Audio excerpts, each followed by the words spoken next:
Hello and welcome. Good morning, good afternoon, or good evening, depending on where you're from and when you're watching this. I'm Charles Hoskinson, broadcasting pre recorded from very warm, very sunny, very beautiful Argentina. Today is a very special day. We're about 7 years into the magic that is Cardano. And over 7 years ago, I had the privilege to be at Tokyo Institute of Technology. And late at night, very tired, I did a whiteboard video where I talked about an upcoming product which you've all come to know and love, Cardano. So, what I wanted to do was kind of talk a little bit about where we've been and where I think we ought to go, but that's just one man's opinion. So, let's talk about Cardano, in the past. So, back in the past, Cardano was a conception of a project that wanted to embrace formal methods and peer review, wanted to do some really special things, and special things kind of in three different areas. We wanted to change the economic, political, and social systems of the world. So, in terms of economic, we wanted to do something like what Bitcoin had done. We wanted to be a blockchain, we wanted to be a cryptocurrency. We wanted to be able to allow people to create any type of assets that they sought to do and marketplaces that they sought to trade on. And back in then, in 2017, there weren't as many options as there are today. In fact, really there was two dominant standards. There was ERC20, or the protos of ERC20, because it was just kind of getting started, and that was kind of the Ethereum way of doing things. And then there was this concept from the Bitcoin world called color coins. And Color Coins was really saying, we like what Bitcoin's done, but we'd like to extend it a little bit to allow people to issue their own assets. Well, it turns out that the Bitcoin guys were a little smarter for a variety of reasons about this. And so we decided to adopt that. So the very first thing we did is we created the Cardano Native Asset Standard, which launched with the Merry Hard Fork back in 2021. And what that gave us is the ability for users to issue their own assets as first class citizens in the Cardano ecosystem. So, in addition to having this amazing fuel, ADA, that runs on the blockchain, it also allowed people to issue whatever they like, whatever policies they like, fungible or non fungible, and for those to be treated in the network the same way as ADA is treated. It's a pretty big accomplishment, actually, because color coins took years to conceive of and still hasn't been properly implemented on Bitcoin because of Bitcoin's lack of programmability. So this has resulted in over 8 million assets issued on Cardano. More to come. Vast majority are NFTs, but there's 1,900 projects that people have launched. So it's been a very successful thing. And once you have an economic unit, you can create marketplaces for those units. So shortly after the launch of the Mary Fork, we had the Alonzo Fork, and Alonzo gave us smart contracts. So those smart contracts, they lived in a very different world. And just like that decision point, do we go with Ethereum or Bitcoin? We chose a Bitcoin path. Bitcoin gave us UTXO, and Bitcoin gave us Bitcoin script. These were actually really good ideas, and there were really good reasons to do things the way Bitcoin did things. Satoshi realized that if you have a UTXO system, you have this beautiful, pure, functional, stateless nature that has local determinism. And Satoshi realized that if you had a very simple scripting language, you could get a lot of predictability and security in the transactions that you commit. The challenge is that on the scale of expressiveness,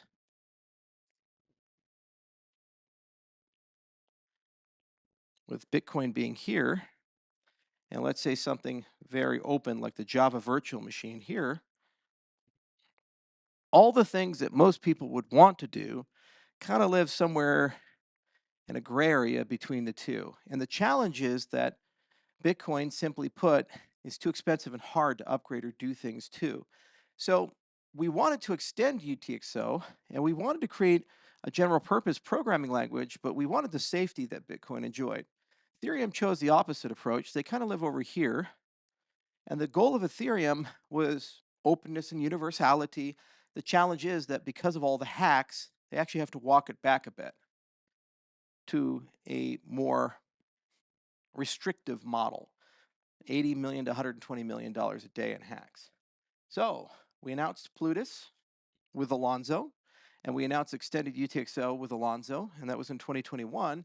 And since that time, thousands of Plutus scripts and hundreds of Cardano dApps have launched, everything from DeFi, indexes. You have things like oracles, algorithmic stablecoins, a very diverse and rich marketplace of ideas, which enables marketplaces to form, and now we have assets. So from the economic side, we've made an enormous amount of progress taking the promise and dream of what Bitcoin started with in 2008, and we've upgraded and grown it to its logical conclusion. When we look at the political side of Cardano, one of the things we recognize is, as wonderful as it is to build these capabilities, they require constant upgrades and maintenance, constant innovation, and the reality is you need some form of a government.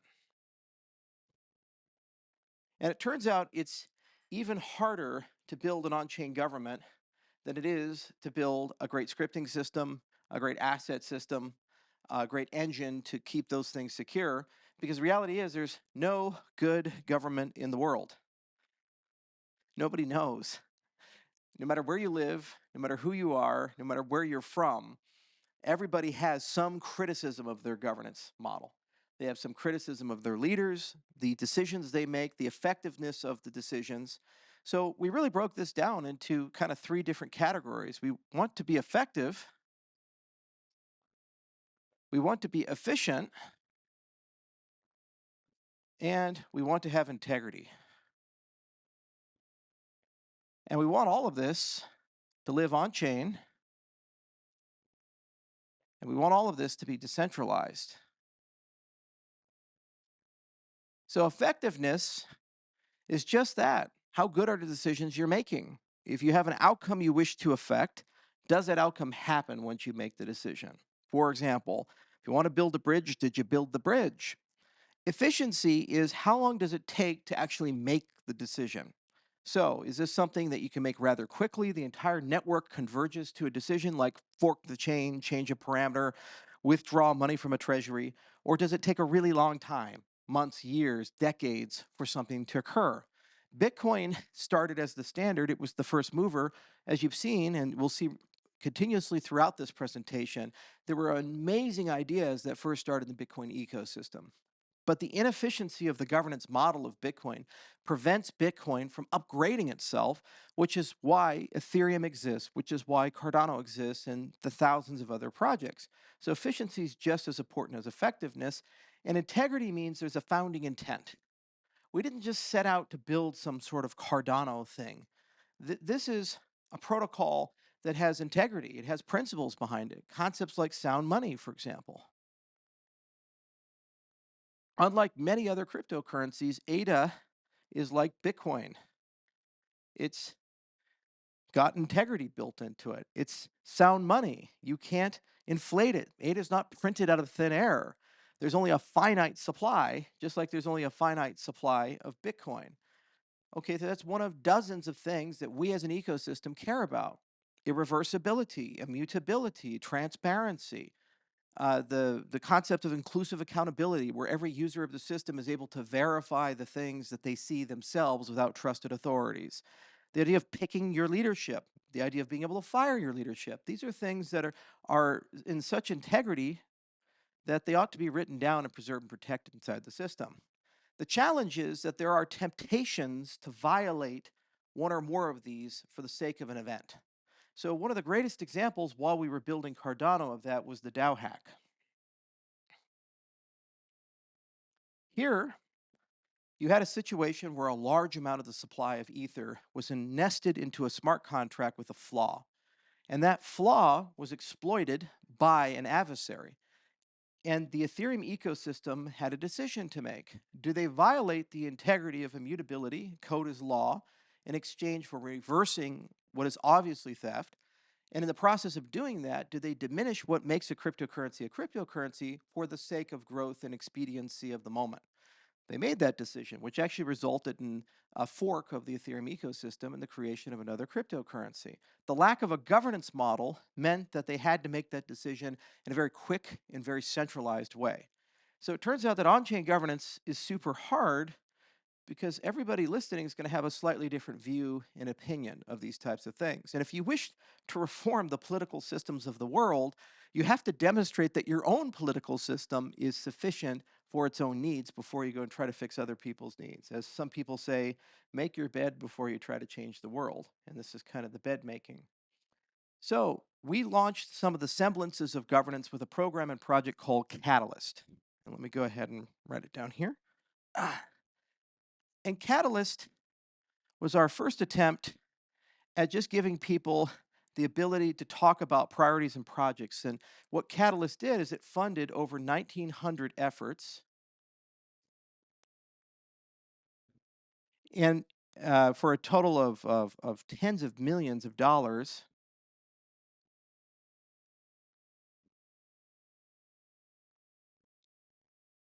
of value throughout a 5-year period. And that turned on a governance muscle that we as an ecosystem were able to leverage and create an entire on-chain government called Voltaire. So from the leaders that were generated here and the lessons that were generated here, over a 2-year period, we had 2,500 people and 150 workshops to create something called SIP 1694, which is basically our first version of an on-chain government. The very reason I'm here in Argentina today is that we're making final preparations for actually a constitutional convention, which is the affect the result of these workshops, which will write down the rules of Cardano in a machine understandable, community curated way. And this government, as it's turning fully on, we then can look at its effectiveness, we can look at its efficiency, and we can look at its integrity. You can always check the votes on chain. They're irreversible, they're immutable, they're auditable, time-stamped. So we've made enormous progress in the political spectrum. In fact, Cardano has become the largest DAO in the world with 1.4 million delegated wallets.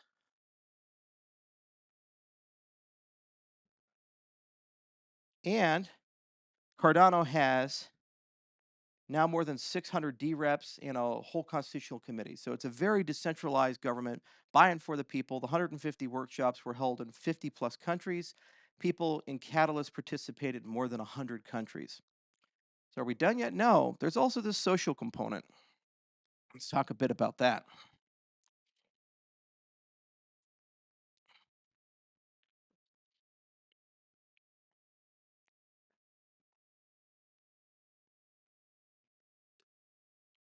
There we go. Okay. So on the social side, the meta around Cardano as an ecosystem has grown from just an idea to a cabal of thousands of people and institutions throughout the world. We have 168 scientist collaborators. We have labs at places like Stanford, CMU, University of Wyoming, University of Edinburgh, University of Athens, because we like the food, University of Tokyo, Tokyo Institute of Technology, I should say. Although I hear they're changing the name. Hope it's a good one. There are thousands of developers around the world, hundreds of companies, and lots of bespoke institutions specifically for Cardano.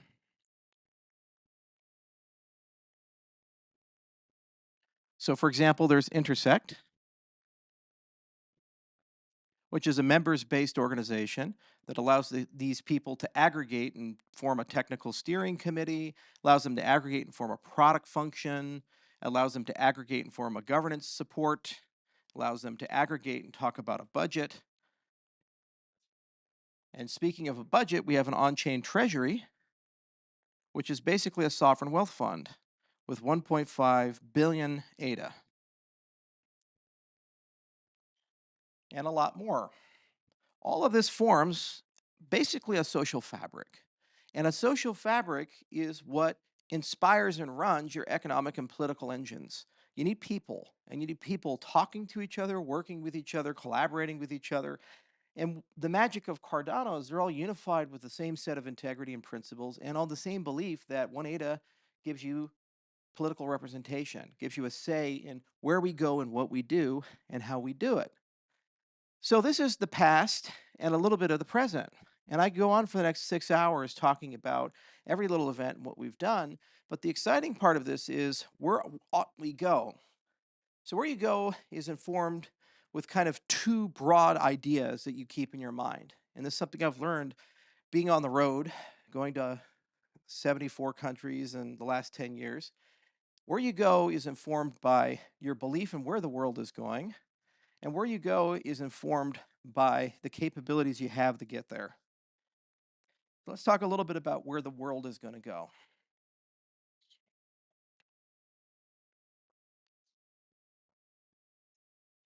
So, over the next 5 years, we'll cheat a little bit and say that's 2030.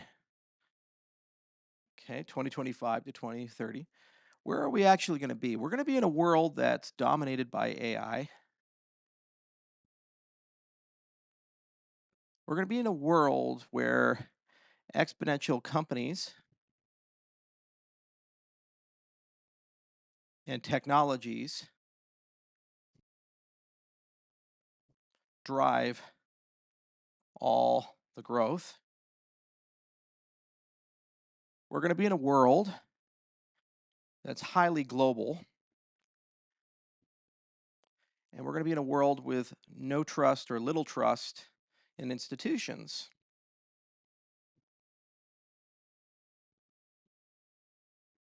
And knowledge. Now, let's take a moment to kind of talk about these things and why they're important. So, dominated by AI, we all use ChatGPT. We all play around with these large language models. And by no means is that the extent of AI's power and reach. But this is a beginning that everybody acknowledges is going to result in a world where most of the things we see and hear and do are in some way touched by or generated by a machine. The challenge is because of that, you can create any fantasy or reality you want. So it's no longer going to be possible by the year 2030 to know if the content you're looking at was made by a human or a machine. It's no longer to be possible, the music you're listening to, the videos you're watching, to know if they've been touched or not by machines.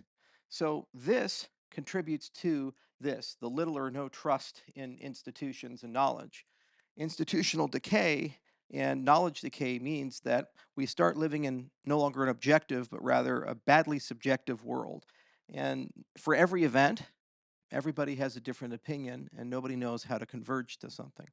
A world that's increasingly globalized basically means that people's political representation diminishes. The benefits of globalization are that you have cheaper goods and easier travel and faster movement of ideas and faster movement of commerce, but also it translates to the political institutions we're born into have less of a say over the day-to-day lives of each and every person living in a country.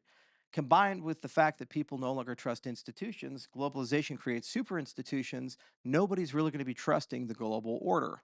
And exponential technologies in companies are the most interesting because these are situations where small groups of people can have control over something that can influence the lives of billions of people. Look at many internet scale companies. Despite the fact that they have billions of companies, of customers, billions of users, the overall set of them are getting smaller and smaller and smaller in terms of the actual decision makers and actors in those companies. So it's entirely possible by the year 2030, you could have a company of 10 people be worth $1 trillion and have influence and effects over billions of people. And also, money is becoming worthless. We see that here in Argentina. We see that all throughout many failed states in Africa and throughout the history of Europe. Even the US dollar, we have seen a massive decline in its value as of 2024. This is because there's no constraints on money printing. America, as of 2024, as you're watching this, has $35 trillion in national debt. By the year 2030, there's a very strong possibility that that debt will be over $50 trillion, which will exceed our GDP and exceed our ability to repay through taxation. We have a situation whereas we pay 100% of our interest on the debt just from the tax revenue. That's a problem because that's also a global phenomenon. It's not like the euro is any better off or the yen's any better off. The way our money system works, there are short-term political advantages to being fiscally insolvent that eventually collapse the nation's money. The fact that nobody trusts the global order and AI is messing with things, and there's a massive wealth transfer from the small to the large because of exponential technologies where the means of production are controlled by smaller and smaller groups of people. This is a recipe for a very sick world. So the world is sick as of 2030. Paradoxically, however, we'll never have more knowledge, more raw capability, and more innovation potential. So while the world is sick, our ability to actually fix it has never been better because the same exponential technologies that allow the world to descend into this madness are the same exponential technologies in a different configuration that could be used to create abundance for everybody. So we look at where we're going, and that's if blockchain didn't exist. So one of the reasons we created Cardano as an ecosystem and we put all this social fabric together is we put together a decentralized solutions network, a group of people that can kind of reimagine how do we rebuild the world in a way where the consequences of the way we're doing things right now are not felt because we can fix them. Well, the problem is that there's some homework we have to do before we have a right to embark on such an ambition. And that homework is that no blockchain has the ability to scale to meet the needs of the billions of users. That homework is that no blockchain is affordable enough in terms of the infrastructure cost, the cost of accessing it. We have a usability gap,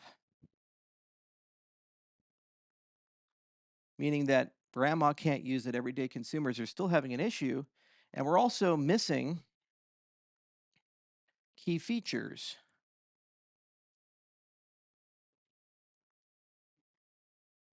So a lot of people in the industry are very focused on scale.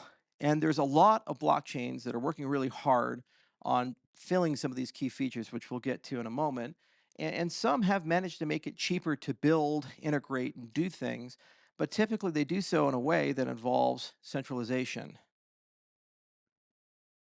Because centralization makes it easier to do things, cheaper to do things, more efficient to do things with the cost that you've sold your soul to Amazon or to Microsoft or whoever is doing the servers. The usability gap is also a problem. Consumers since 1991 have been introduced to the idea of public key cryptography on a consumer level. It's called PGP. Nobody used it. And if you're building an entire world economy where we're going to solve these terrible problems with cryptography, somehow you have to convince people to use it easily, or you have to find alternative ways of using it. And key features, these are things like privacy. These are things like automated regulation.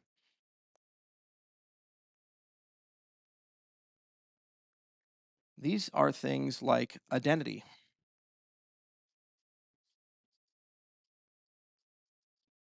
It was not in Satoshi's vision to put human identity in every single transaction. It was not in Satoshi's vision for regulated marketplaces to exist on top of Bitcoin by design.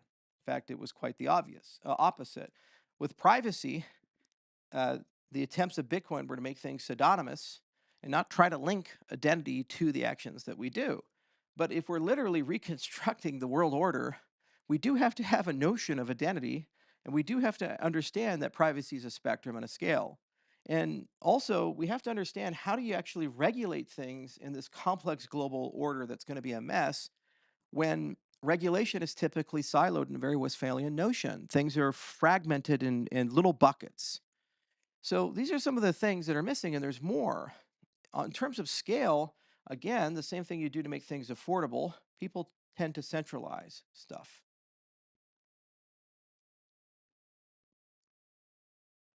In terms of usability gap, people tend to centralize stuff.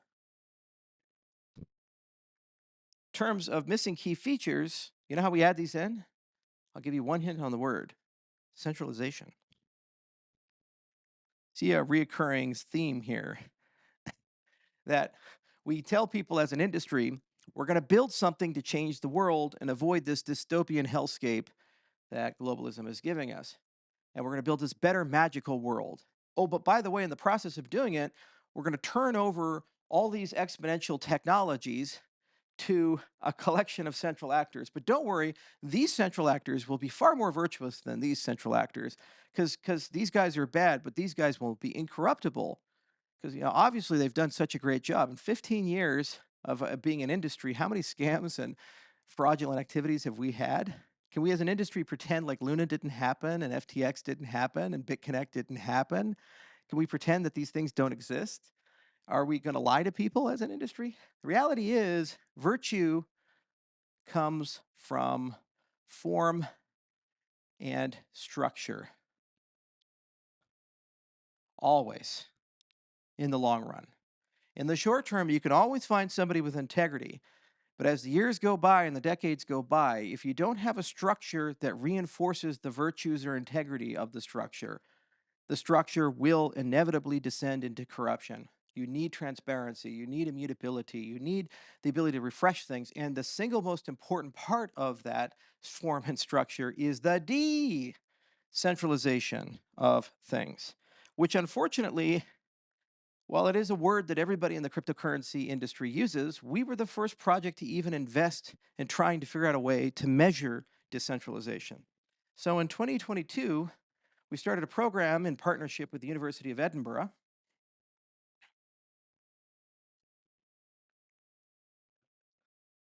where we said, hey guys, let's actually ask the question, how do you measure it? So they created EDI, the Edinburgh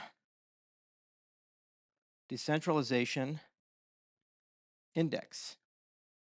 And the basic concept of this is that you have 8 different areas, and perhaps more as we study and explore it, everything from the tokenomics to who writes the code, to who's running the physical network infrastructure, to how does the consensus algorithm work, that gives you the ability to score the level of decentralization of a cryptocurrency or a dApp. What's nice about that is it creates a North Star, because these are the kinds of things that we would need to even have a shot at having a discussion with people about how do people start adopting high integrity systems that preserve and protect human rights, your economic, political, and social rights. How do you adopt these systems where you could build a world economy and you know you're not going to get screwed in 10 years or 15 years? Well, you need North Stars that give you the ability to measure these things. So the first thing that we need to do to chase the future of 2030 is start measuring things in a objective way. We have to defeat the subjective and embrace the objective and mercilessly apply this as we look at protocol design, as we look at the affordability of the system, the usability of the system, and as we start backfilling missing features inside the system, like identity, like privacy, and also have a discussion about the automation of regulation. So this is not the only North Star.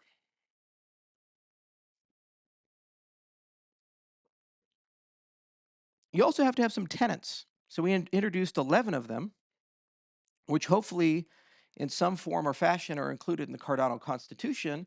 But these are basic ideas and concepts that allow you to think around almost like a consumer bill of rights or a bill of rights of a constitution. For example, freedom of speech and freedom of religion. And it relates to how one would use the system and what powers the government has and doesn't have with respect to using that system. So there's a lot here, but the concept is this is a form and structure that preserves integrity. In the early days of Cardano, when we first launched the protocol in 2017, we were obsessed with how quickly could we move. We were obsessed with how do we get the next shiny big thing, the next big shiny feature. We thought every single day, like, where does this come from? How do we get there? It's no longer the case because the reality is that there are thousands of ideas. Those 168 scientists have written a total of 230 papers. And we'll talk in a bit about how we accelerate that and get these things into market. But it's more of a question now of the menu of things we can do to solve scale, to reduce the operating cost, to make the system more usable and broaden the base of things you can do with it and people that are in it, and the missing features that we still need to be a society scale system to enter the fourth generation. How do you make those decisions in a way that doesn't leave people behind and doesn't violate human rights? And that's why you need decentralization, because no one can get enough power to co-opt the system in the long run, which is what's happened with Google and Microsoft and Amazon. And that's why you need tenants, because you have to remind people from time to time what their fundamental rights should be, ought to be, and what are we fighting for as a society. So these 11 tenets are incredibly important. And the capacity and the ability to discuss North Stars, utilize North Stars, and bring them together is one of our unique superpowers. So as I mentioned, where do we want to go, or where is the world going, and how do we get there? Well, one of the hows is that we have these workshops. And when you have 150 over a 2-year period in more than 50 countries, you actually have this amazing collaborative mechanism, which can only grow and get more effective, to talk to people on a regular basis about whether the network as a whole is doing its job in preserving its integrity, and are we making progress as a whole on key features on how we get to where we want to go as an ecosystem. So we'll come back to this concept in a bit, but let's talk a little bit about some of these things, especially scale, because this is the thing that everybody's very, very passionate about right now. So the good news is we have a map, and we spent a long time reading it, checking it, and we're pretty confident that the map is going to get us where we need to go. I would like to get to a reality where you eat what you kill. In other words, you bring your own food. In other words, each participant contributes something to the network. And if those contributions, and we'll put that, if those contributions are large enough, the collective whole of that means that there's always resources for everybody around. So if you look at where we started in 2017, we launched a single technology that Ethereum is still trying to copy, Ouroboros Classic. And it was a technological tour de force. It was the first provably, there we go, secure proof of stake protocol. This protocol was based on Nakamoto consensus, and what we did through GKL 15, which was a formalism, is we found a way to link it to proof of work. So you see all these proof of work people, and they say, well, proof of work has all these amazing properties that proof of stake cannot copy, cannot achieve. And we say, well, that might actually be the case. And we spent years studying it. And what we realized is it actually is possible. And from 2017 on, we embarked in a very aggressive research agenda, and more than a dozen protocol updates and papers. We were able to get to the Ouroboros Paris era, where basically Genesis and Prouse, Chronos, Ledger Redux, et cetera. Basically, we were able to match what Nakamoto proof of stake achieved, but do so in a way that does not require the energy consumption or the enormous resource spent. Basically, a virtual asset can create the same as a physical property, which was an enormous scientific achievement. We're deeply proud of it. But in the process of writing this roadmap, we realized that if we branch out, you can have many other things: Hydra, roll-ups, you can have partner chains, and you can have what's called a 1 minus delta protocol. And this is an integrity-filled roadmap of scaling. We call that Basho. And that's what we're working on right now. And we've brought this entire big ecosystem together, and it's being worked on in a very decentralized way with more than 20 companies. So each of these is a lens into how you start achieving this reality that the network generates resources in a distributed way. If you can do that, then what ends up happening is the cost of using the network and the utility and capabilities of the network grow exponentially. So, for example, when you look at things like partner chains, there are certain users of the system, participants, that are doing things at a scale of millions to billions of people. World Mobile is a canonical example of this. They're a decentralized physical infrastructure project.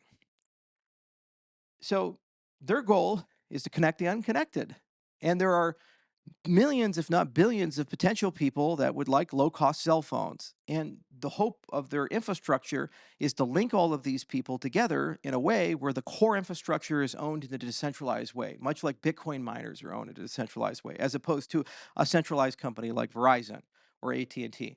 Well, it's noble, but it's a radically different kind of business requirement than Sunday swap a DEX on Cardano, for example.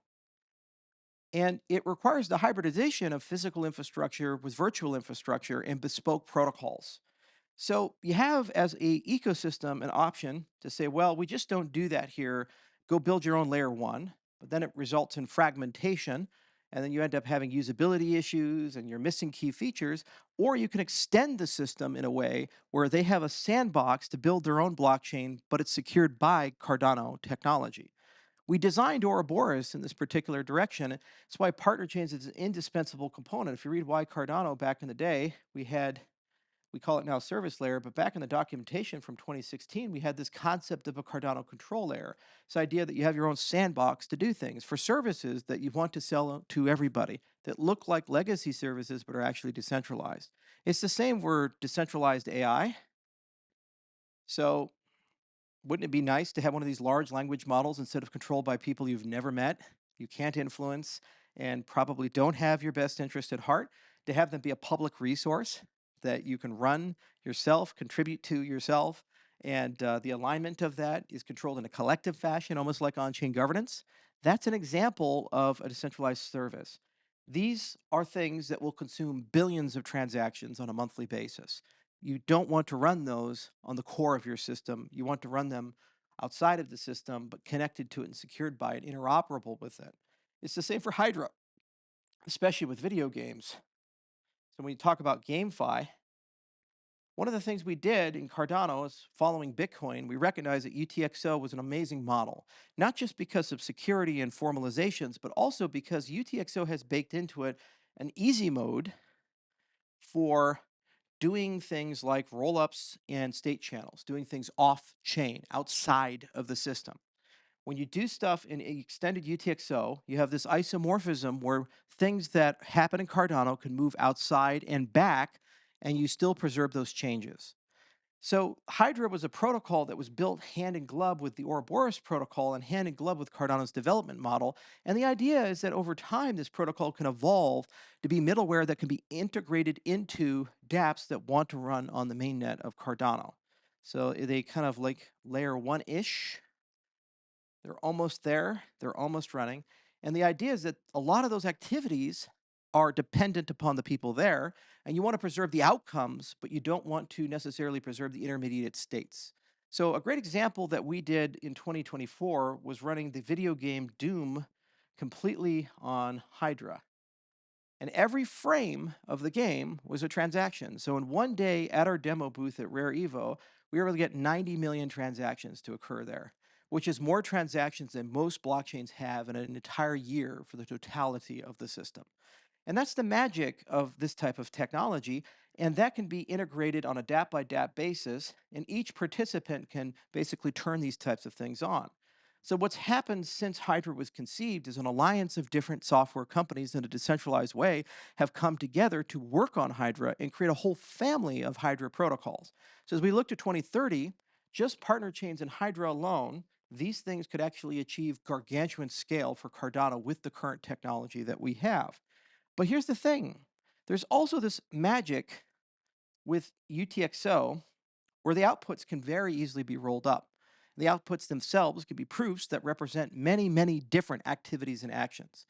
And this is a very challenging thing to do in an Ethereum style world because the nature of how the accounting system works. So what we did with rollups is we're investing in, as of Plutus v3, a collection of cryptographic frameworks which will be upgradable that will enable us as a network to basically bring in some of the best in class concepts of rollups and recursion so that large amounts of tasks can be batched together, rolled up, whether they be cross-chain transactions, micropayments, or other such things to achieve an enormous amount of scale. And the participants are the ones who will be doing the proof generation, not the network. The network is what validates the proof. So again, that philosophy of eat what you kill. The final thing is Ouroboros Laos. And this is the brainchild, the apex of years and years and years and years of diligent research. Research is hard. You have to bring a lot of smart people who have strong opinions together. You go into a very dark room. You have no idea where anything is. You don't know if it's a safe room or a dangerous room. You stumble over the furniture, and then eventually somebody finds the light switch and they turn it on, and then you have to clean up the mess after you turn on the switch because you've knocked everything over and there's water on the carpet and so forth. But what Ouroboros Laos basically did, if you guys remember my original whiteboard video, and I talked about this concept of running epics in parallel. This is the spiritual successor to that particular concept that we were flirting with in 2027. So in 2024, basically what we figured out how to do is get many, many different execution threads to occur at the same time and for them to all converge to key blocks. So you have a system that from the outside looks like what we've achieved with Ouroboros, a standard single shard blockchain system. But then you have this asynchronous creation of blocks, which means that you can run at the speed of your block producers. So 1 minus delta is a mathematical term we like to use that basically says this is the optimal form of a consensus protocol. So Laos is as fast as a system can get. And what's so cool about this is that we took years and years and years building up many different foundational structures like Mithril, for example, which is a proof certificate system, refining the UTXO model, refining Ouroboros' security guarantees, and thinking very carefully about this orchestration of key blocks to input blocks and other such things to put all these pieces together in just the right way so that we're the only protocol that really can implement Laos as it's written. And that's the magic of Ouroboros. It's the end of the telescope. So the problem is that stuff like this is hard. It's easy to make mistakes. And a protocol of this level of complexity requires us as an ecosystem to really think philosophically and strategically about how we write software. The way we built Cardano is it was built for scientists by scientists with a high index on safety because we wanted to have a system where the system basically is indestructible. And mission accomplished. When we came out with the original Ouroboros in 2017, Cardano has now been running for 7+ years, 24 hours a day, 7 days a week, under constant attacks and threat, constant adversarial behavior. And it's been run by the community, which is an amazing accomplishment. But just because you have that type of performance and uptime, it doesn't mean it's affordable or easy to use or easy to upgrade as an ecosystem. And when you look at protocols that are next generation, like Laos, these 1 minus delta protocols, they uncover a significantly higher degree of complexity, especially when they're interconnected with blockchain bridging technology that Paris requires, roll-up technology, Hydra, and other concerns that are inside the ecosystem. So what that translates to is that we as a swarm of innovation need new nodes. We need new approaches with Cardano in order to get these types of technologies in production. And here we go. So let's talk a bit about that.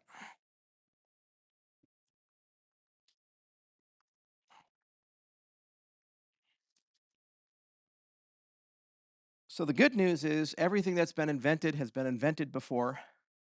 Just ask one of the old guys with a big fluffy white beard and he'll tell you, oh, we did that back in the 80s. It was called X, Y, and Z, or Erlang, or Lisp. So, anyway, an event based architecture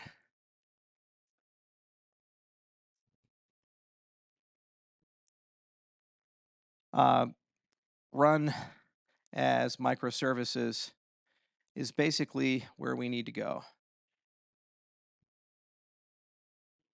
Microservices. There we go. An event based architecture run as microservices. And basically, the idea is you have this orchestration of many modules. And those modules basically give you the ability to plug in all kinds of different services and concerns based upon the user who's using the system. So some of those modules could be connected to the consensus architecture, some could be connected to your indexing, some can be connected to your wallet function, some can be connected if you're an SPO to staking, some can be connected to bridge infrastructure. And there's many amazing projects, for example, like Hyperledger Firefly.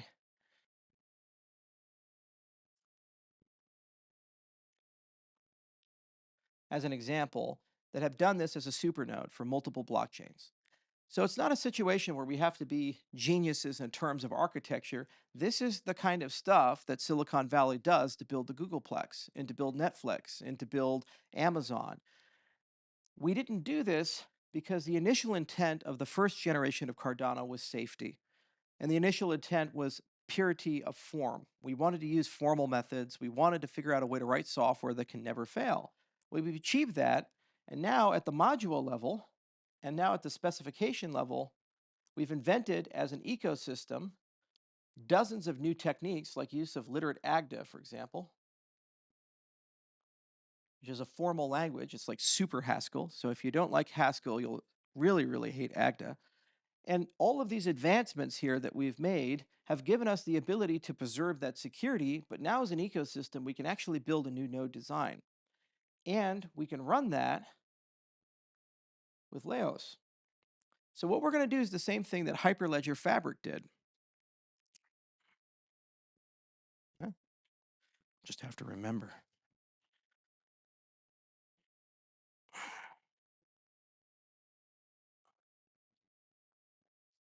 Okay. Like all great projects, they have 450 companies using the Fabric infrastructure across deployments that are worth billions of dollars of software. And the team ran Fabric 1x, then 2x, and now 3x. And the basic idea is that you run in production your old system until there's enough maturity with the new system. The new system eventually replaces the old system, it becomes the new system, and then you start developing an even newer system and that replaces and takes over. This is how we do it in enterprise software. So we have kind of a Cardano 1, Cardano 2 paradigm. We now have on-chain governance. We have this incredibly safe system. We're going to continue upgrading and updating this system to add features like Paris, which will add fast finality, as well as quality of life improvements in the development model, Plutus V4, and these types of things. But now in parallel, we're going to start working on our Fabric 2. So we're going to start working as an ecosystem with architects across more than a dozen companies across the Cardano ecosystem who have some grievances with the way the node works, and basically construct an event-based architecture that runs these microservices that will be a very easy platform for us to implement great protocols like Laos on. And also, more importantly, it'll run in a polyglot capacity, which means that you can use multiple programming languages with Cardano's core infrastructure. So you can plug in Rust and plug in Go and plug in TypeScript and plug in Haskell. So it is entirely possible that the old stuff can be wrapped as a replay and actually put into the new stuff so you get the benefit of both sides. So this is basically scalability in a nutshell. You need good protocols. Those are things like Laos. You need great architecture. Okay, these are the things like what Firefly and dozens of other projects have discovered through the last 15 years of building blockchain systems.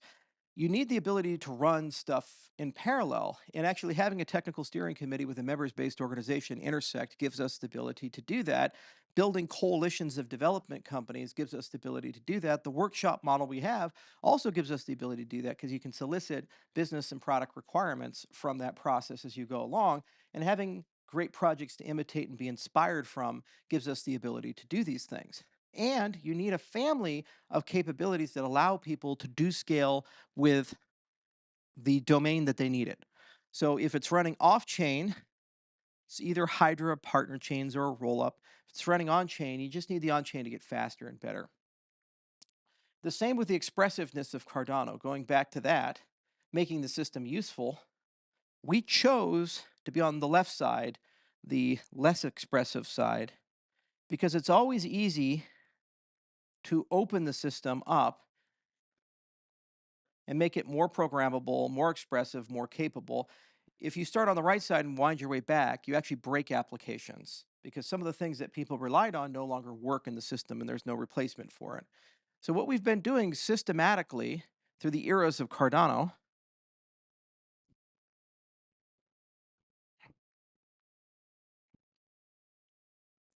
is upgrading the base of Plutus both in depth and breadth. So in terms of depth, Plutus itself, the on-chain language of Cardano, which is UPLC, has become more capable. Reference inputs and new curve supports for zero-knowledge cryptography and all kinds of things that allow you to start chaining transactions and linking transactions and nesting transactions and batching transactions. You could do all kinds of amazing things. That's the depth of things. But then also at the same time, the breadth has been increasing, where there's been many different languages, like Aiken, for example, and TypeScript, that have worked their way into the development experience of Cardano. We want to lower the cost of using Cardano. We want to improve the effectiveness of Cardano, the efficiency of Cardano. Well, Plutus is not the only way to do that. Maybe, just maybe, you want a Rust style dialect, or maybe you want a web oriented dialect. And so, as we follow this roadmap, in addition to getting more capabilities at the base of the system, we're getting more languages for developers to use. A fertile ecosystem of languages and tools and core infrastructure have been developed for Cardano. And that fertile ecosystem has massively reduced the cost and maintenance concerns and technical debt concerns of building Cardano applications. We're not quite done yet. And as we look to the next 5 years, in addition to a new node, we need to continue making the system more expressive over time. What's really cool, though, is by having off-chain paradigms, for example, things like Hydra, there's a beautiful interplay between your expressiveness, because there's global expressiveness, which is what your system can do on the layer one, and then there's off-chain expressiveness, which means things that you can do inside your application domain. Right now, they're one-to-one, but as these systems evolve and grow, you can actually create application-specific expressiveness. Partner chains is the ultimate instantiation of this. They're simply put things you're going to want to do that are for you and your users, your customers, your applications, that aren't a good idea to do on the main network. The fact that Cardano built into its guts the philosophy that we should do this is one of the big reasons why I feel by 2030 it's going to be such a dominant system. Because no matter how brilliant your architects are, no matter how capable your protocol designers are, they always have to embrace some trade-offs. And if they make those trade-offs your problems, that's ultimately going to break the system. So I think this is how we achieve ease of use in scale. And I think this is how we bring a lot of people together, because this is not a roadmap buy-in for, or an idea buy-in for IO to the Cardano ecosystem, and we're just going to sit in an ivory tower and figure these types of things out. The age of the brilliant founders who will tell you the sweet things and they have it all figured out is over. No matter how many of these new brilliant founders like to make you believe that they know everything, we're talking about global scale systems that are the products of thousands to tens of thousands to hundreds of thousands of minds, and across many different academic disciplines, across many different years of effort. No one person can figure all these things out. So, just like the workshops, a members based organization like Intersect gives us the ability to form coalitions of devs and scientists. We started on the scientific side because that was the hardest problem to initially solve and also the one with the longest lead time. But now Cardano enjoys a coalition of scientists from Stanford to Tokyo. It's the largest group of academics in the world and the largest reach of academics cross disciplinary in the world, which is why we have 230 papers. It's a magical thing. But now, what we're doing with all this capability of decentralized governance and these members based organizations is forming coalitions of developers. And those developers are the kinds of people to improve Aiken and to improve TypeScript and to improve Plutus to help us build new nodes. In fact, when you sum up the developers we have access to as a community, there's tens of thousands of them across the world when you look at all the different companies and how many different people they have. In fact, one of the companies down here in Argentina is called Globin. So thousands and thousands and thousands of developers, and they're part of these types of coalitions that we're forming. So a big priority for 2025 as we look to the roadmap of where we want to go and what we want to do and how do we get to 2030 and start solving these global scale problems and getting scalability resolved and getting usability resolved is getting people in who have decades of development experience and large coalitions of people and getting them to write software. On-chain government means we can endorse this as a community and pay for this as a community. Coalitions require funding.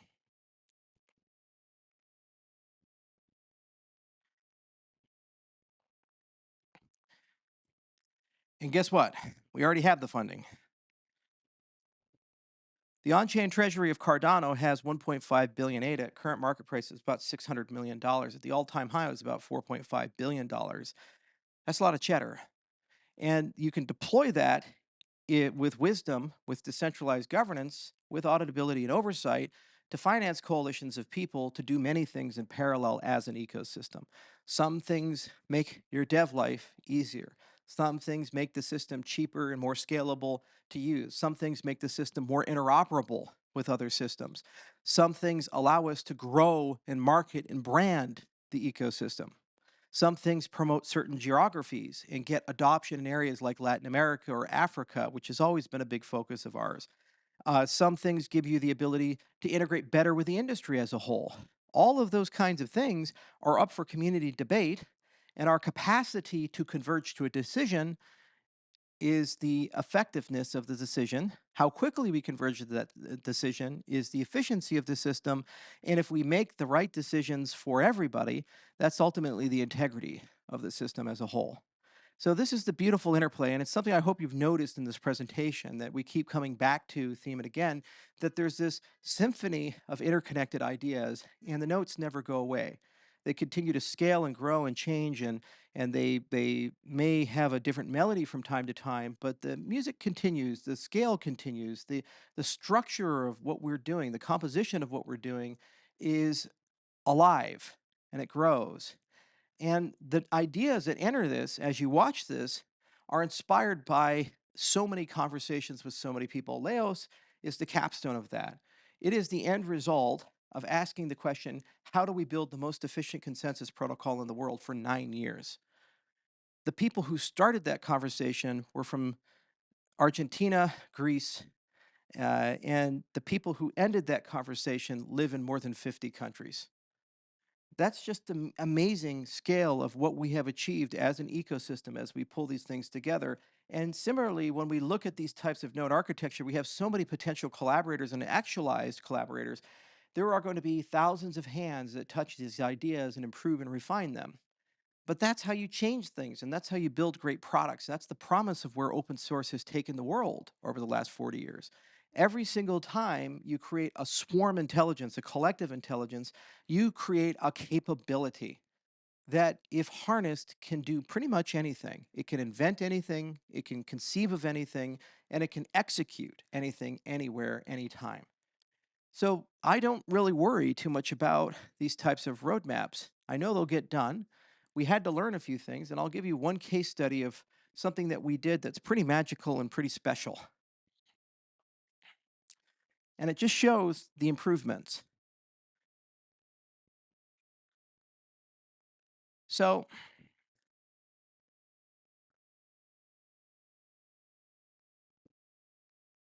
We've been trying to find a way to introduce fast finality into Cardano. Cardano is many things, but our settlement time is very much like Bitcoin. It's probabilistic finality, and it takes a while for people to get certainty that something is going to be permanently included inside the blockchain. This is by design, and it's a protocol feature that mimics proof of work. A lot of people are doing BFT protocols, which are less secure, but they enjoy fast finality. So then the question is, can we get fast finality in to something like Cardano? And the answer is yes. So we invented a protocol called Paris. And it took roughly about 18 months of hard research. And as we were writing the paper, unlike what we did before, we tried to do something a little newer. What we did is we said, okay, at the same time, let's do the prototyping. Let's write a specification in AGDA. It's the most advanced specification ever written in the history of distributed systems. Literate AGDA. AGDA never goes away. Let's go ahead and do some simulations. Let's go ahead and write a scope of work and find a vendor. And let's also just start doing the marketing materials and getting people to understand it. Okay, great. So this is going to be published in November. All of this is already done. We even wrote a SIP. You should check it out. It's one of the best SIPs I think ever written. Certainly the most sophisticated because we put the whole formal specification of the protocol there. So what does that mean? Come November, there's already somebody working on it. And guess what? We're doing the exact same thing with Ouroboros Laos. We're writing a specification, we're doing simulations, we're writing prototypes, and this is being done by multiple companies, Well-Typed, Sunday Swap, Input Output, just to name a few, but more coming in. There's already 6.8 full-time engineers that are dedicated solely to this effort as we clean up the final versions of Laos and get it ready. And then scope of work can be spec'd out as soon as we understand how we're going to plug it into the new node architecture. So Paris will achieve fast finality, and because we did this entire process, we can get it into the protocol rather quickly. That's how you have integrity and principles, but speed. This is something we earned as an ecosystem. We have spent hundreds of millions of dollars and nearly a decade of people's lives, smart people, talented people like Agalos Kiasis and Duncan Coots and hundreds of others throughout the many years who never get their names mentioned as many times as they should. And they have dedicated their careers not just to doing good science, but to doing good science fast. Not just to writing software, but writing correct software that runs 24 hours a day, 7 days a week, and writing it quickly, as opposed to writing it over a decade and decade and decade of time. This is something that is unique about Cardano and the rest of the industry. People have this paradigm of move fast and break things, but these are not startups. This is social infrastructure. If we're really serious about the economic, political, and social systems, can we risk as a society that there's a bug in our voting system and the wrong person wins the election? Can we risk in our society that there's a bug in your social network and all your private communication gets leaked? Can we risk in a society that the central bank has a bug in it and people can print money out of thin air or steal your money out of your bank account? These things concern literally billions of people every day for trillions of dollars of assets. You need to follow a process that produces truth and excellence and objectivity, because the minute the process fails, the trust in the system erodes. And at the end of the day, the product that all blockchains sell, whether they want to admit it or not, is trust. They allow you to trust each other again. That's why we're here. That's why we do this. That's why we care so much about decentralization. That's why we care so much about these concepts like integrity and bringing people together and forming coalitions and auditability and transparency and immutability. Because we're trying to construct things that when you put it into the system, you get a math-based guarantee that what you thought was going to happen, your intent is what actually happened, the reality. How many times in life have you signed up for something where you wanted an outcome and reality didn't give you that outcome? The Rolling Stones wrote a pretty good song about it. And unfortunately, we're not even getting what we need anymore in society, which is why by the year 2030, things are starting to break down. Things aren't looking as good as they need to. So you need to have a process to quickly do great work. And I think we have uniquely constructed this. This is the gift of Cardano to the rest of the academic world because this forces the papers to be practical. In the process of doing the prototyping, the specifications, the simulations, and negotiating with people to actually build it, believe it or not, we discovered that there were some problems in the Paris paper that had to be resolved prior to publication, and we fixed them. In the process of doing this, we also made the protocol real. And so, of the 230 papers that we have, as we convert them into reality through a process like this that's now out in the open that everybody can see and everybody can use, what we have effectively done is also become the largest decentralized science engine.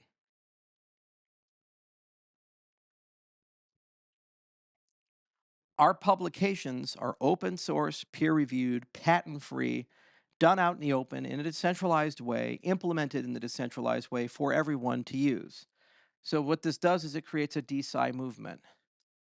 Very important movement in society because we go back to that dystopian world of 2030 and we say all these exponential technologies are being owned and controlled by fewer and fewer people. How terrible is it that not only somebody has a market advantage, but they have a government sponsored monopoly on something that every single person has to use? And by using it, they become trillionaires. By building things in this particular way, it becomes property of the commons. It becomes property for everybody. And that's another thing that makes Cardano unique. We've never filed a patent as an ecosystem. We never will. And we've never tried to protect any of the intellectual property that Cardano produces. It's part of the ecosystem. It's a gift to everybody in the entire blockchain space. What that also means is because people are starting to realize that we are doing this and starting to use this stuff, we've started to find some unexpected but not unwelcome friends. Cardano is now working with people in the Polkadot ecosystem, the Algorand ecosystem. We just met with people from the Avalanche ecosystem. We're now in an alliance with Hedera Hashgraph and Ripple and many others. And every step of these discussions is about how do we make blockchain technology more usable, more interoperable, cheaper, more effective, safer. And it turns out that this center of excellence creates a beacon that allows Cardano to work with its neighbors. Interoperability was one of the three pillars that I mentioned of third generation cryptocurrencies. You can see how complicated something like scale is. We're in the middle of the third generation, and we created an engine to achieve that outcome. And at the end of this engine, by the year 2030, we'll be in a situation where we can have billions of users, and those users will be able to use the system easily and cheaply, but only by building the largest science engine in the world, changing the entire way science is done and works. Typically, you never have formal methods engineers working with distributed systems people in this way and building simulations and even writing business requirements for a scope of work while people are still writing academic papers and going to conferences. This never happens in practice. We had to invent this type of process. And to be able to do this, not just within our own ecosystem, but across the entire industry as a whole, means that their scientists, their ideas, their engineers become ours and vice versa. And this coalition isn't just of devs and scientists, but this coalition is also of blockchains.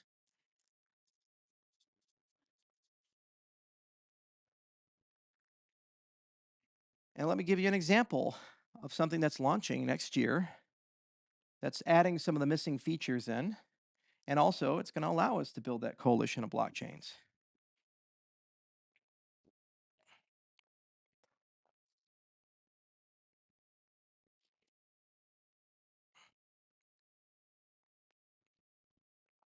Midnight. And I promise you, we will launch it at midnight somewhere. So, midnight coming 2025. That's a Charles Hoskinson deadline, so who knows? Okay. So, what Midnight's all about is computational privacy, private smart contracts.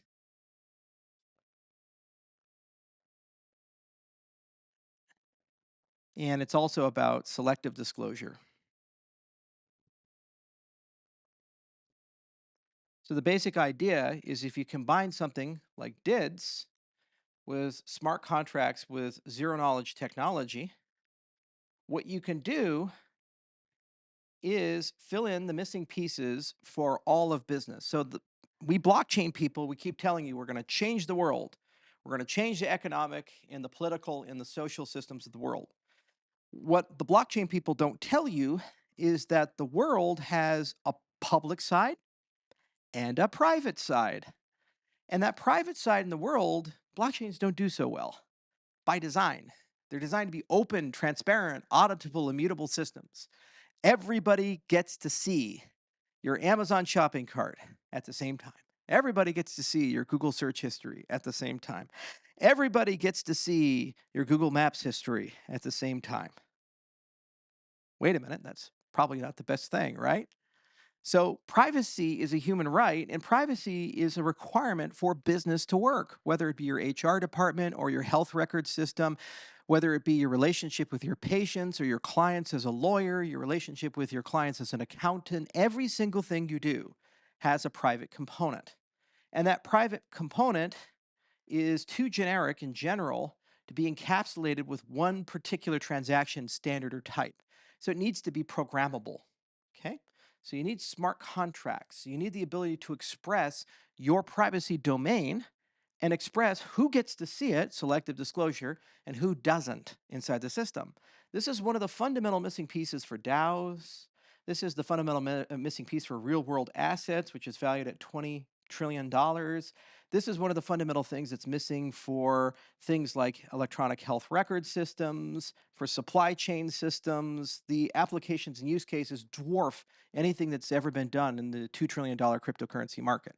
In fact, the next $5 to $10 trillion of growth of our industry is going to live inside the regime of private smart contracts and selective disclosure. The challenge is, how do you build a system like that and build it in a way that is decentralized, has principles, has governance, and is scalable? So you need a cryptocurrency to launch a cryptocurrency. You can't just start from scratch and bootstrap it. There's too many risks inside a privacy-preserving system otherwise. So we had this concept of partner chains, and partner chains isn't just about interoperability and domain-specific stuff for the purposes of scalability, but partner chains is about bringing new paradigms and capabilities to not just Cardano, but the entire blockchain industry as services. Blockchain to blockchain sales. Your customers are blockchains. So you have Cardano, CSL, Cardano Assets and Settlement Layer. And then you have partner chains that come off of Cardano, your service layers. And Midnight is an example of that. So coming in 2025, what will happen is that Midnight launches as a dual token, Cardano native asset, and a computational fuel. So two tokens, one living on the Midnight ledger as a partner chain and one living on Cardano as a native asset. That, remember, everything is always a symphony. It's always coming back together. So we launched Cardano native assets years ago. We get to reuse that primitive and build it up. And then this extends Cardano to sell services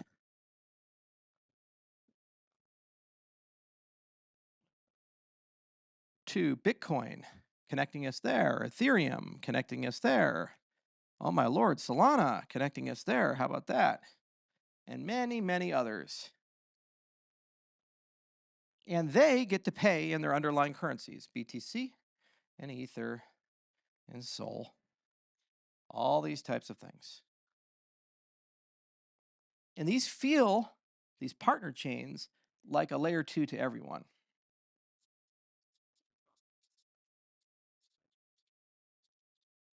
They feel like an extension of their infrastructure, but they're secured by, governed by Cardano's broader family of protocols, so Ouroboros, and our SPOs and our infrastructure. So we can provide the governance, the infrastructure, the security, and other such things.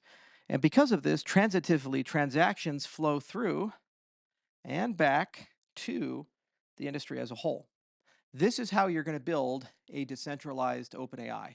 This is how you're going to build a decentralized telecommunications network like World Mobile. This is how you're going to build a privacy layer for the entire blockchain space that allows us to do all the real world applications. So Cardano, in essence, is becoming the infrastructure to launch 1,000 blockchains, 1,000 chips. If our ambitions are to change the economic, political, and social systems of the world, eventually one of these has to be Facebook, but decentralized. One of these has to be Amazon, but decentralized. One of these has to be Netflix, but decentralized. One of these has to be a privacy layer, but decentralized.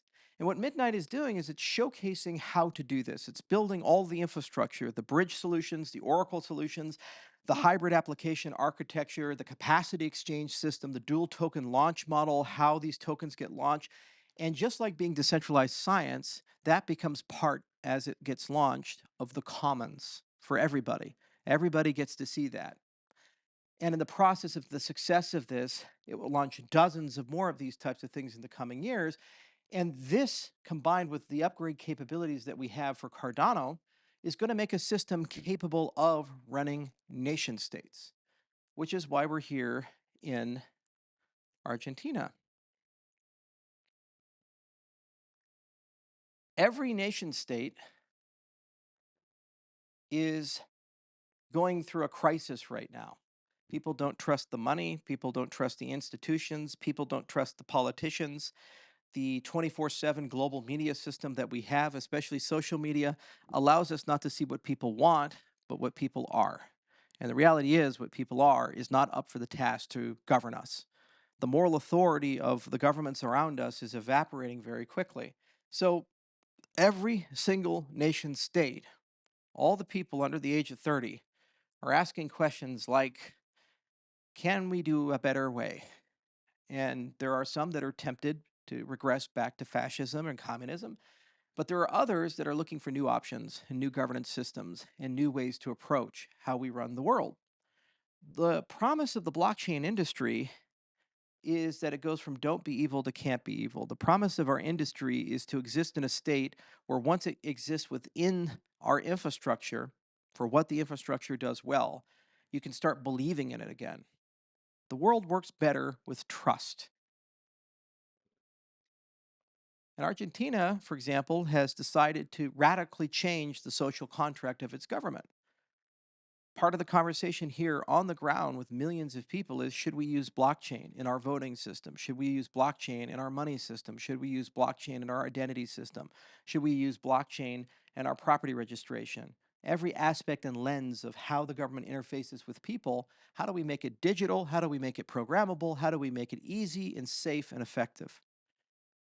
The point of the labors of what we have here is we have this giant decentralized swarm of people who are very capable and they're very passionate. And the vast majority of them believe in a world that has rules and a world that is decentralized and fair for everybody.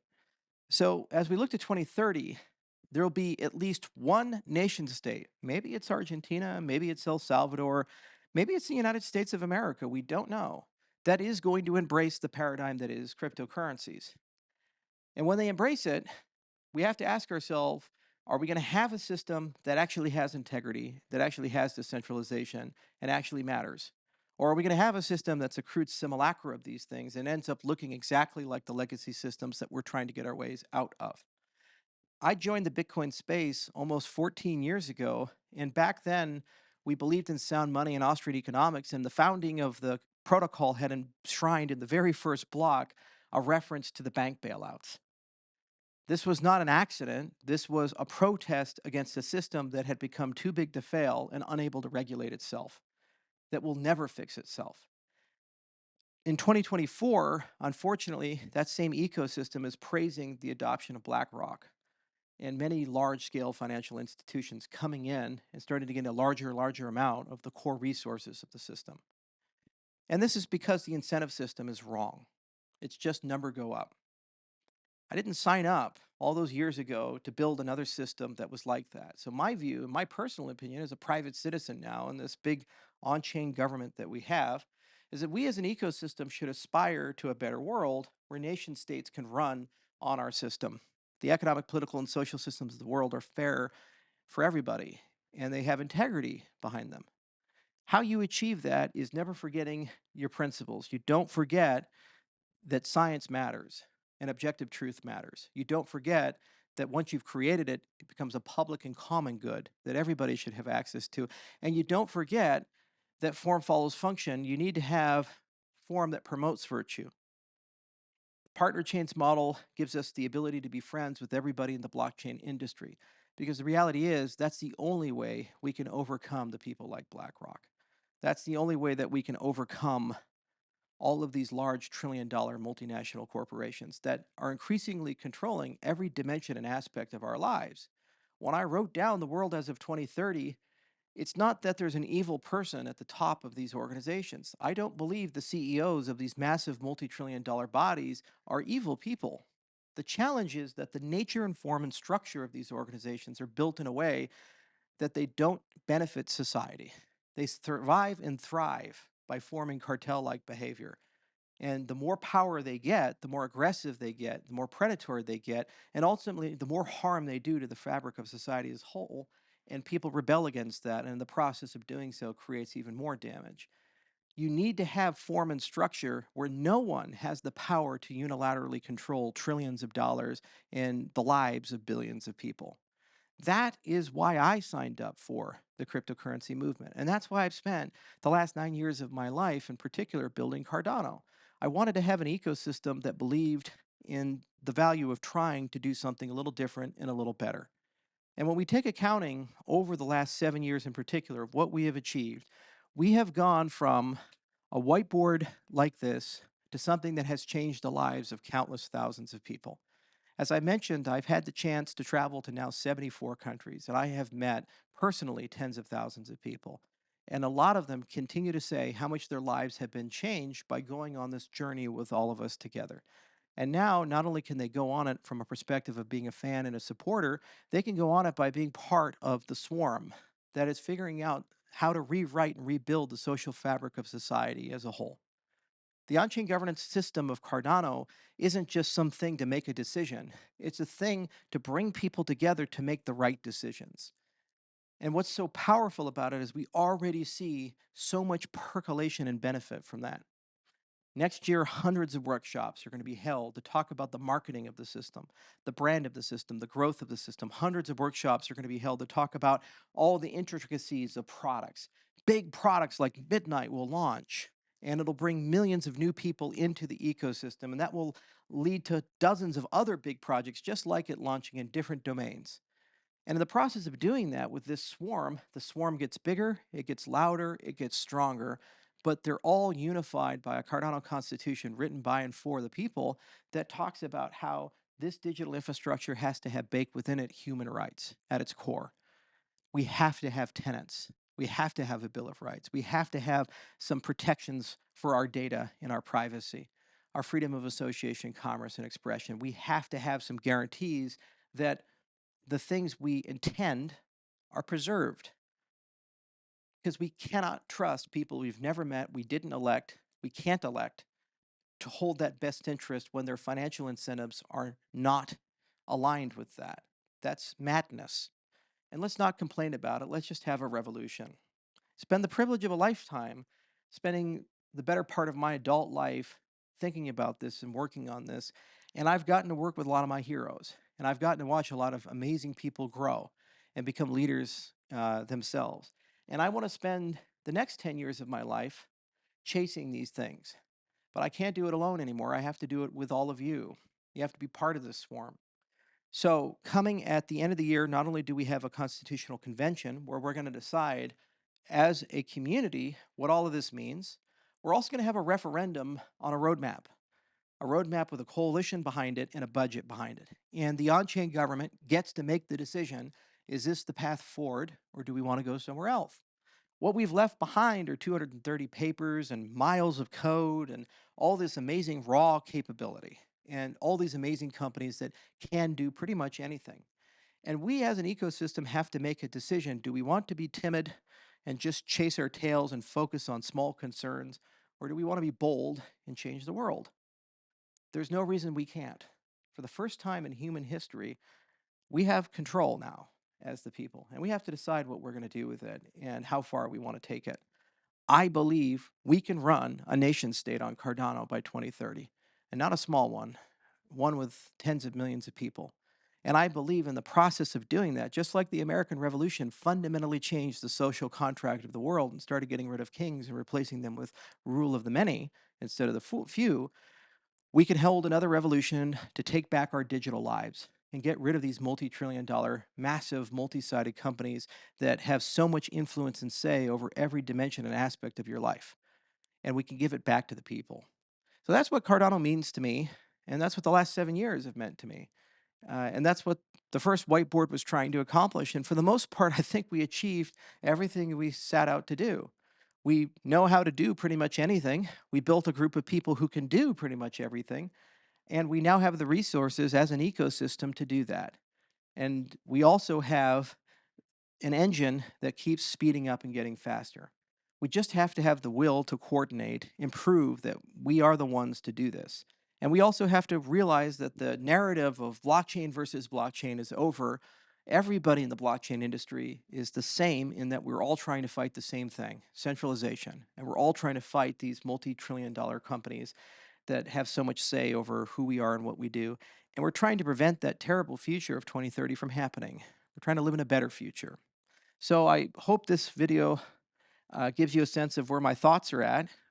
There's always so much more to say and so much more to do, but it's a quick sampling of kind of where we're at.